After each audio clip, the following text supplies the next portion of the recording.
उसके ऊपर एक टंकी है, उस पानी की टंकी के अंदर केवड़ा जल मिलाते थे और पानी को देखो झरने द्वारा छोड़ा जाता था। झरना दिख रहा है ना, तो ऊपर से पानी जैसे गिरेगा ना तो उसमें खड्डे खड्डे से हो रहे हैं ना झरने पे, उनसे पानी उछट के जो बूंदे ऐसी लगेगी जैसे मोती गिर रहे हो, इतना खूबसूरत नज़ारा। और ये मार्बल में छेद है, यहाँ से हवा आती थी, हवा पानी वेंटिलेशन अच्छा बन जाता था, इसलिए इसका नाम है सुख मंदिर। और ये फिर पानी बहकर ऐसे बाहर आता था। ये हाँ, ये कांच नहीं था पहले और ये भी नहीं था, है ना, ऐसे ओपन पानी जा रहा था। अब ऊपर देखो, ऊपर 4 कुंदे लगे हुए हैं, इन कुंदों के झूला डाल दिया जाता था। झूले पर रानी जी बैठ के झूला झूलती थी, ऐसे झूला झूलती थी और अपने पैर पानी में चलाती थी। ऐसा महसूस करती थी कि नदी के किनारे झूल रही हो। उनको बाहर जाना अलाउ नहीं था, तो महाराज ने बजट का कुछ हिस्सा इधर ही खर्च कर दिया कि madam enjoy here, if you are happy then we are happy also. महाराजा सर्दी में नीचे रहते थे, वो विंटर पैलेस है नीचे वाला, शीश महल जो देख के आए ना अभी, और इसकी छत के ऊपर है ये समर पैलेस है, गर्मी का निवास।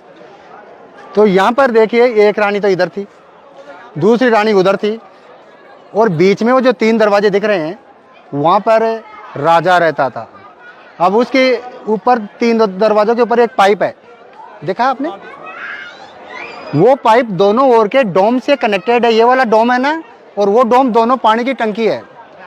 इस पाइप के अंदर ऐसे छोटे छोटे छेद कर रखे हैं ऐसे आर पार, उसमें से पानी ऐसे गिरेगा और नीचे कस ग्रास के पर्दे होते थे, कस होती हैं, उसके पर्दों पर ऐसे पानी गिरता रहेगा और हवा क्षण के अंदर जाएगी, ठंडी हो जाएगी। ये खुशबू वाला एसी हो गया राजा का उस जमाने का। 400 साल पहले भी वो एसी चलाता था बिना बिजली के, अब आ गया है। ये है सर्वेंट क्वार्टर्स, आर पार इनके नौकर नौकरानियाँ रहती थी आर पार। और 2 कढ़ाई देख पा रहे हो नीचे, इसके अंदर जोधा अकबर फिल्म के अंदर ऐश्वर्या राय को खाना बनाते हुए दिखाया गया था उन कढ़ाइयों में। फिल्म का शूटिंग पूरा होने के बाद में यहीं छोड़ गए, महल का कोई लेना देना नहीं है, आर्टिफिशियल है। और ऊपर जो किला है वो जयगढ़ का किला, वहाँ पर दुनिया की सबसे बड़ी तोप रखी है जय बाण, उसका नाम Guinness book of world record में दर्ज है, गिनीज बुक में लिखा हुआ नाम है आज भी। उस तोप को एक बार चलाया गया था, 50 किलो का गोला छूटा था और यहाँ से 40 किलोमीटर दूर चाकसू में जाकर गिरा था। और जहाँ वो गिरा वहाँ पर इतना बड़ा खड्डा हो गया, 2 बीघा में से तालाब बना हुआ है, आज भी गोला तालाब है वहाँ, उसी गोले से बना हुआ। कैनन चलाया था ना जिसने, उसके कानों से खून आ गए थे, इतना तेज धमाका था, मिसकैरेज हो गया था औरतों के जो प्रेग्नेंट थी। वहाँ सेना रहती थी, यहाँ राजा रहता था। दोनों किले आपस में जुड़े हुए हैं सुरंग द्वारा, टनल है, और वो टनल यहाँ से जा रही है ऊपर। अगर राजा को किसी बात की जरूरत पड़ गई सेना बुलाने की, तो तुरंत टनल से यहाँ पहुँच जाएगी। वैसे अगर कोई जाना चाहे तो बाहर से रोड जाकर ऊपर चढ़ती है गाड़ी, ऊपर तक कार ही जाती है। यहाँ पर पहले मीणाओं का राज्य था इस आमेर में, फिर इसको खचावा वंश के राजा काकिल देव आए, उन्होंने मीणाओं को हराकर खचावा वंश की राजधानी बनाई 1036 में, 1036। वो जो नीचे है एक पीला महल मकान दिख रहा है, जिसके ऊपर 2 नीली टंकी रखी है पानी की, आगे गांव में देख पा रहे हैं, और उधर भी 2 नीली टंकी। तो ये जो काला पीला बना हुआ है ये है पुराना महल। यहाँ पर 500 वर्ष राज किया, यहीं राजा बारमल, भगवान दास, मान सिंह, मानबाई, जोधाबाई सब लोग वहीं थे। मान सिंह वहाँ के लास्ट राजा थे। 1590 में उधर से राजधानी इधर लेकर आ गए। यहाँ से 1727 में सवाई जयसिंह सेकंड राजधानी ले जाकर जयपुर बसा दिया। आज भी जयपुर में इनका वंश चल रहा है।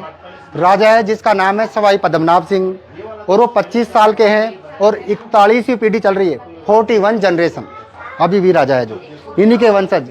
किसी राजा के बेटा नहीं हुआ तो गोद ले लिया, लेकिन नाम इन्हीं का चला आ रहा है, खचावा राजवंश। और ये राम जी के 2 बेटों का बेटे थे ना, एक लव और कुश, तो ये कुश के वंशज है। जब अभी राम मंदिर का वर्डिक्ट आया था फैसला, तो उन्होंने जज ने पूछा भी था कि कोई राम जी का वंश का है क्या, तो यहाँ की राजकुमारी जी ने कागज सबमिट किए थे कि हाँ हम है। 843वीं पीढ़ी। ये डाइनिंग हॉल है इसके अंदर। अब इसमें देखो, इसकी जो छत की पेंटिंग है आज भी ऐसे कैसे है, कभी रिस्टोरेशन का जरूरत नहीं पड़ा। देखो नेचुरल कलर में। पहले नीचे गलीचा रहता था, नीचे बैठ के भोजन करते थे। बाद में जो टेबल कुर्सी वाला जमाना वो ब्रिटिश काल में आया।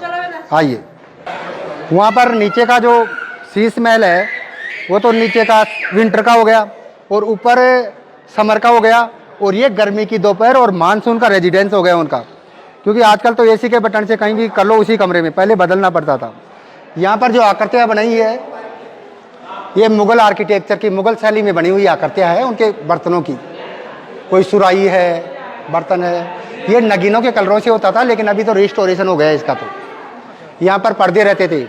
ये जो पिलर है वाइट लग रहे हैं, मार्बल के लग रहे हैं, लेकिन एक चूने का लेप किया गया है। उस चूने के अंदर उड़द की दाल, गुड़, गोंद ये मिक्स होता था, उसके बाद में ऐसा पेस्ट बनता है जो मार्बल जैसा लगता है। यहाँ देखें, ये थोड़ा पेस्ट छूट गया, तो ये करौली पत्थर है, रेड स्टोन। ये रानी जी की व्हील चेयर है, चंदन की लकड़ी से बनी हुई, 400 साल पुरानी, और इसके 2 टायर आगे हैं, 2 पीछे हैं, और बीच में वेलवेट का कपड़ा लगा हुआ है।